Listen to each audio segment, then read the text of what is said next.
All right, so I wanted to talk about the pension system and how that's changed between the employer and the employee, the dynamic between the two. Uh, 20, 30, 40, 50 years ago, the pension was a common thing where the employer would offer the employee, if you're going to stay with us for 10 years or 15 years or 20 years, there's going to be this defined benefit that you're going to get. So a lot of people would get, for X amount of years of service, you're going to get this amount of guaranteed income for the rest of your life. So some paid more than others, and obviously you had to look at the plan details to really know what you were going to get. But it's common for people to have pensions that are, certainly more than Social Security on a monthly basis, where they're getting maybe $3,000, $4,000, $5,000 a month, potentially a lot more than that for their service to a particular company. Now, the government still has a lot of these programs in place. So if you work for a government body, then if you do a certain amount of years of service, you're going to get a defined benefit. Some of them might be more, some of them might be less. It can be maybe only $1,000 a month, but some of the private companies even had pensions like, I was saying, that have $4,000, $5,000 a month if you did 25 or 30 years of service with that company. So the reason that employers used to do that is because they would give you an incentive to stay there, and the employer gets the benefit of having knowledgeable people who are well versed in what the company does, who know how the company works. They can train other people really well, and they don't have to have all the additional expense of rehiring people. When you have to fire and hire people, there's a lot of costs associated with, we have to train this person. They don't know all the systems. They don't know how our product works maybe. And there's a long training period where if you have someone that's been in a company for 10 years or 20 years, they're going to have a lot of knowledge, tribal knowledge a lot of the time, about everything within that company. They're going to know a lot of contacts within the company and customers. If you're just brand new, day one off the street, you're not even going to know how to log into your computer or to use any of the company systems that they have there. So there's a long training period that happens if you have a new employee.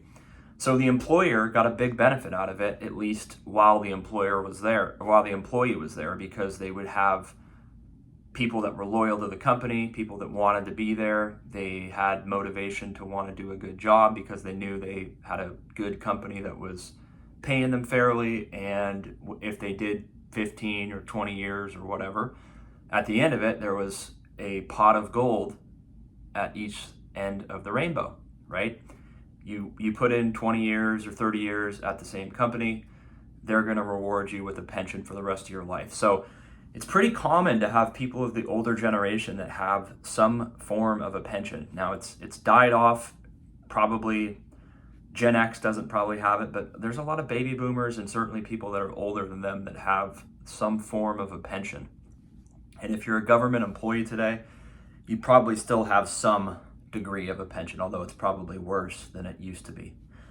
So that's kind of why employers would offer it, because they would want to have loyal employees that would stay there for a long time, be knowledgeable, and have an incentive to want to, do good work and stay with the company.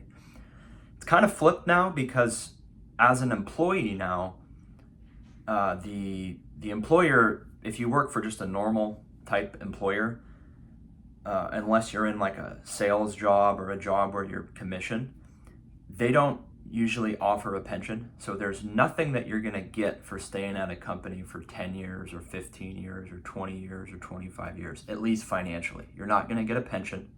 You're not going to get a huge bonus really if you stay there for 20 years or anything. You might get a plaque that says thank you for your 15 years of service or whatever.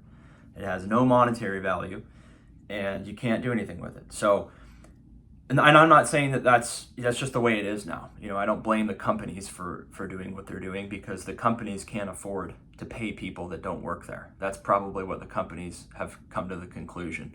We liked having employees that stayed a long time, and that worked and that were dedicated and motivated to want to stay at our company. But we got people that are living to be 80, 90, 100 years old, and we are still paying their pension. And it's not economically a good situation, right?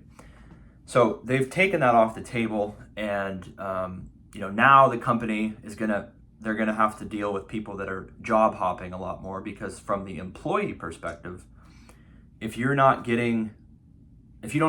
know, like as an employee today, for the most part, you know that you don't have a pension, right? Unless you're a government employee or you have some different situation, most of the time you're not going to have a pension. Okay, so as the employee, you have to look out for yourself financially. If you're not getting a huge raise, or if you're not keeping up with the cost of living at your current employer, a lot of employees are going to look to move elsewhere because they need to protect themselves, right? The cost of living goes up pretty much every year by 5, 6, 7%, certainly over the last few years. And if you don't earn enough income to keep up with that, then you're falling behind. So that's, I think, the reason why a lot of younger people they switch jobs every few years, because they have to take a job and then get paid at the market rate. If they stay with their current employer, a lot of times the employer is going to underpay them, or they're not going to pay them the true market rate of what their value is. And the employer can do that, but they run the risk of losing employees or people jumping ship every few years. And so now the companies have to deal with increased turnover. They have to deal with training costs. They have to deal with kind of the lag time of people learning how to do things again.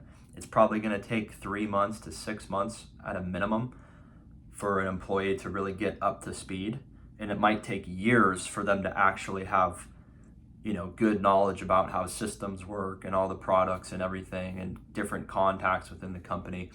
When you lose people that have been with a company for 20 years or 30 years, you're losing a lot of knowledge. You're losing a lot of people that know how systems work. They know customers. They know, they know how to problem solve at that company. And so when that person moves on or retires, it takes quite a bit to replace them, because they just have a lot of knowledge and information about the company that's just walking out the door. So the pension was a great way to keep that person there, because they knew, hey, I might be getting underpaid right now. It might be good for me to go look for another job, but you know what? I'm not going to do that. I know if I stay here for 20 years or 25 years, the company's going to take care of me.